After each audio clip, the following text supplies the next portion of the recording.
Moments of the Jews. Hi there, I am Alexander Faranpojo, and we've been speaking on this program called Moments of Virtues, contemplating the values for success.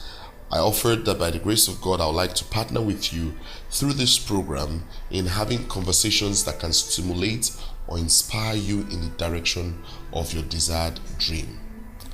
At the last episode, I was talking about thoughts, and I was mentioning about how thoughts must be targeted effectively at three major broad areas. Number one, your good self. Number two, on other people. And number three, on situations of your life.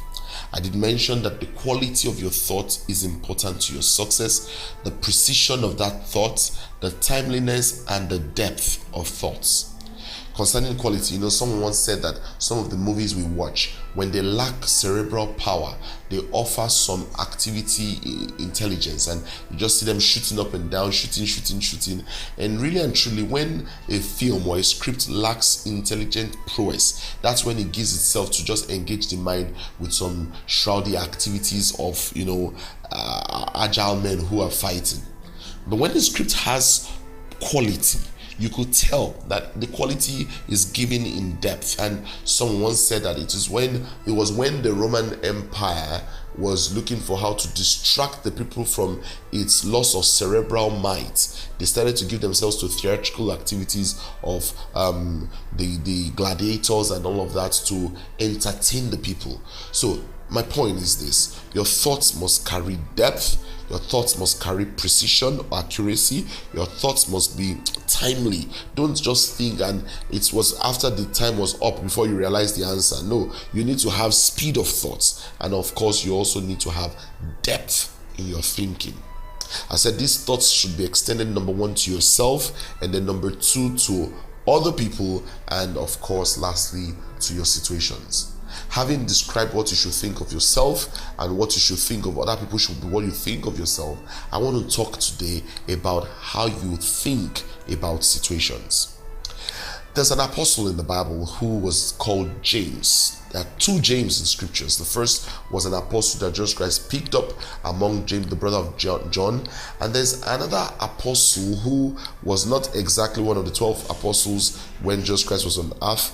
He was the brother of Jesus Christ. Now, this gentleman had something to say in James chapter 1 verse 2. And he said, "Count it all joy when you fall into diverse trials and temptations." Sometimes when we read the scriptures, we must not dissociate the scriptures from practical sense. So scriptures, that same James chapter 5 verse 13 says that, "Is any of you afflicted?" And to be afflicted means that you're going through unpleasant situations. And let me just mention this. Unpleasant situations are not necessarily because you've committed some sin or you're in a condemnation of some actions or something. Not necessarily so.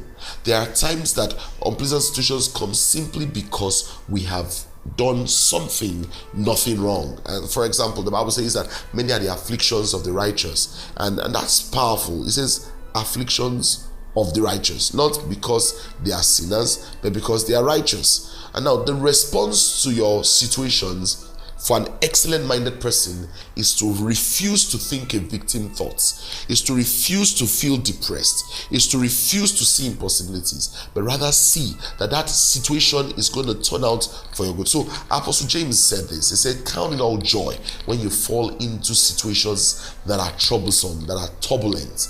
And then he wants you to see that God will bring you out of that situation with the power of prayer. I will say some more in our connections. Please connect with me on social platforms and let's continue these conversations beyond here. I remain Alexander Faranpojo, and until we talk again on this platform, please remain God's bride. Thank you very much for listening. God bless you. Amen. Moments of virtues. Moments of virtues. Hey, being God's bride, influencing lives, gearing you up, liberating your soul, inspiring you, lifting your spirit. You'll never be the same. Moments of the Jews.